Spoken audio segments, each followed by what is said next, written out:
Welcome to the Explainer. Today, we're going to dig into this really simple parable about two donkeys. And I know what you're thinking, but this is definitely not just a kid's story. It actually holds up a powerful mirror to the choices we all make, and maybe more importantly, the excuses we tell ourselves every single day. So let's just be real for a second. How many of us are waiting for that perfect time? That magical moment to change jobs or start that business or just make a big life change. Well, here's the thing. That waiting game, it's a total trap. It doesn't just make us miss out on opportunities. It can actually make our lives way worse. All right, so let's get into the story. It's about two donkeys, and they've got the same owner. Now, one of them is, believe it or not, pretty wise. The other one, well, let's just say the other one is kind of the reason we have that stereotype about donkeys in the first place. So their life was just brutal. Their owner was cruel, working them 12, even 14 hours a day.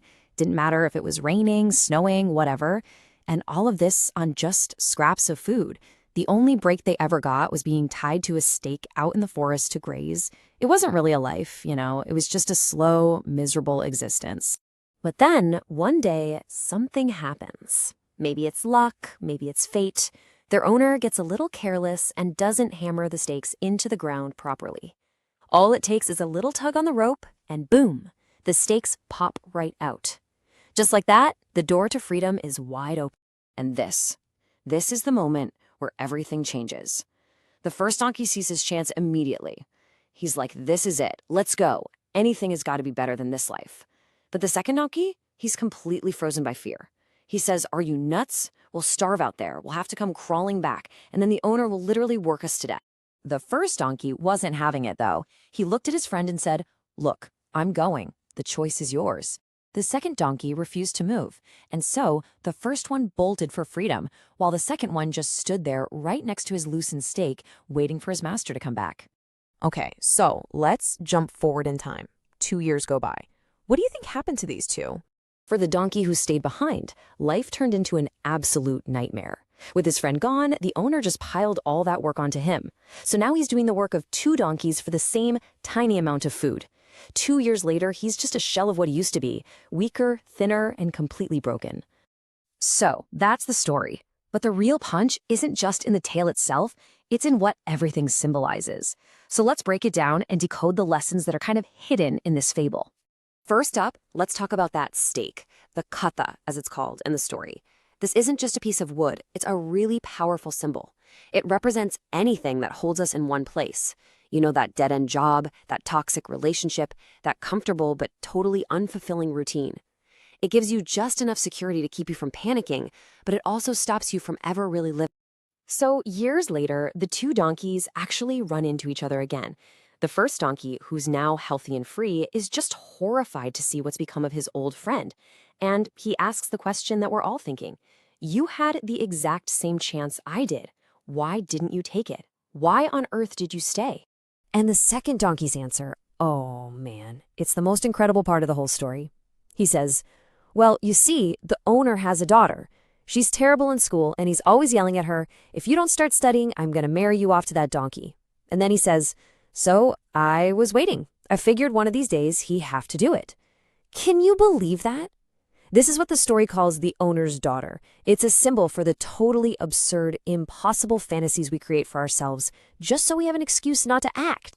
So this story just brilliantly illustrates these two completely different mindsets. Let's actually put them side by side and see how they lead to such drastically different places. Let's just walk through this. On one hand, you have the first donkey. His mindset, he's a risk taker. His entire focus is on escaping the pain he's in right now. And his biggest fear isn't what might happen, it's the fear of a wasted life. Then you have the second donkey. He's totally risk-averse, and his focus on this ridiculous, impossible future. His biggest fear? The unknown. And you can see the results. Freedom versus misery. It's that clear.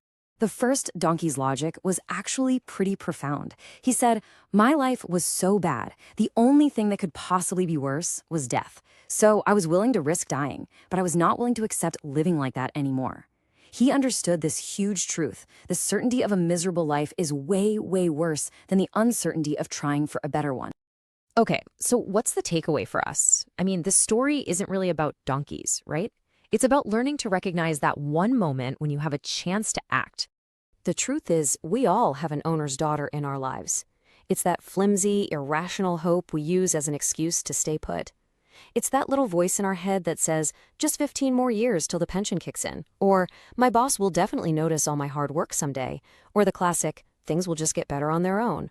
These are the daydreams that keep us chained to our own personal state.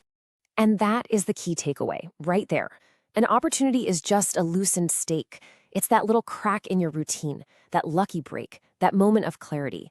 But here's the catch. It's not going to wait for you to feel 100% ready. You have to have the courage to pull on that rope, even when you're terrified of what's on the other side. So I'll leave you with this question. Just take a second and really think about it. What's the stake in your life? What's that thing that gives you just enough comfort to keep you from searching for real freedom?